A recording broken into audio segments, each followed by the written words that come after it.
marché français du photovoltaïque est pied au plancher. Des records de mise en service se profilent alors que le pipe de projets en développement atteint des niveaux inégalés. Et le meilleur reste à venir d'après la dernière étude Xerfi Precepta sur ce marché. En effet, la loi d'accélération des énergies renouvelables, qui entrera en vigueur en 2023, promet de réduire les délais administratifs et de libérer des surfaces foncières secondaires pour l'implantation de parcs comme les parkings ou les abords des routes. Toutefois, cette course de vitesse pourrait être plus compliquée qu'elle n'y paraît.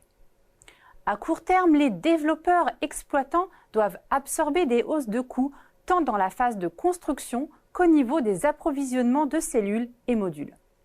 La filière demeure aussi hyper dépendante des fournisseurs asiatiques alors que la Chine persiste dans sa stratégie zéro Covid. La question des super profits générés par le solaire pourrait également pousser les pouvoirs publics à réduire plus rapidement qu'escompté leur soutien aux futurs projets. Dès lors, comment les acteurs se préparent-ils à ce changement? Quel relais de croissance se dessine au-delà de l'autoconsommation? Et quels sont les acteurs les mieux armés pour se renforcer sur ce marché? Pour répondre à ces questions, ce rapport s'est appuyé sur de nombreuses études de cas récents et a analysé les principaux axes de développement des acteurs, en particulier des exploitants de parcs. Citons en particulier l'accroissement du portefeuille d'actifs en exploitation, à l'exemple de Neoen qui compte doubler de taille d'ici 2025.